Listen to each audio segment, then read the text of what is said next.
Hi, Mark Anthony here to show you the easy way to make applesauce.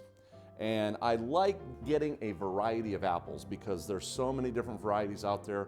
The one thing you don't want to use when you're making applesauce is going to be your Red and Delicious, because those apples are not going to break down as much as the other ones. And look at the color of these apples. We've got some golden apples, some McIntosh. These are some, I think these are the Jonathan apples that give you that little red inside. So all we did was peel them, quarter them, and put them right in this. This is my crock pot. And if you can find a Salad Master crock pot, they're the best because they really maintain a good temperature, and you can digitally temperature the exact temperature you want. And what I'm going to do right here is set the temperature at about 100, and let me do 215 degrees. 215 degrees, and our time, we're gonna put it at about an hour and a half. Usually about an hour and a half to 2 hours, so we'll put it at an hour and a half. And that's all you have to do for the time and temperature on this. And this right here actually holds 1 gallon of apples. Took about 8 pounds, 6 to 8 pounds. And then real easy, there's only 3 ingredients you need. And you can put a little brown sugar in here, which isn't even a requirement. You can do unsweetened. And a couple tablespoons of cinnamon. And ooh, and you can get a little carried away. It doesn't have to be exact. And then I'm gonna put in 1 cup of water. And that is it. Now you can use some apple cider, but I'm not using apple cider today.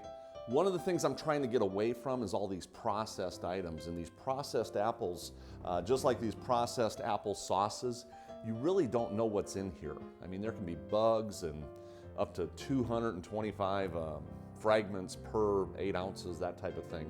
So this, and it's more expensive. Price-wise, this is gonna run about $2, ends up being about 50 cents per portion, where this is less than half the price. In fact, we actually got a whole bushel of apples at 50 cents a pound. So it's a real money saver, and it's a good time to buy them. So this is all you've got to do. We're going to put this on here. About an hour and a half later, we're going to come back here and show you what it looks like. All right, we're back, and let's see how this turned out with just about an hour and a half at 215 degrees. And take a look at this. Oh my, and look at that. We've got some bigger chunks of apples in there.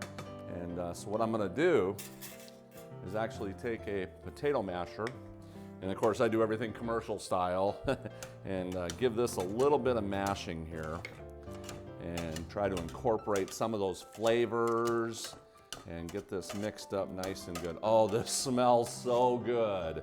If you had smell-o-vision, you would love the smell of this.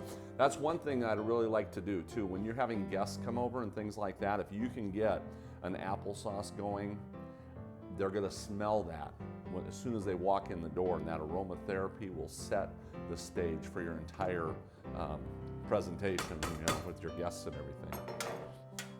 So just like this, you have got the most delicious homemade applesauce you could possibly imagine. And by the way, you can also do this on the stove. I prefer my Salad Master crock pot because it's surgical steel, doesn't have all those chemicals going into your food and everything. But you could actually do it on the stove, just on a low heat as you can possibly get. And just like that, let me taste panel.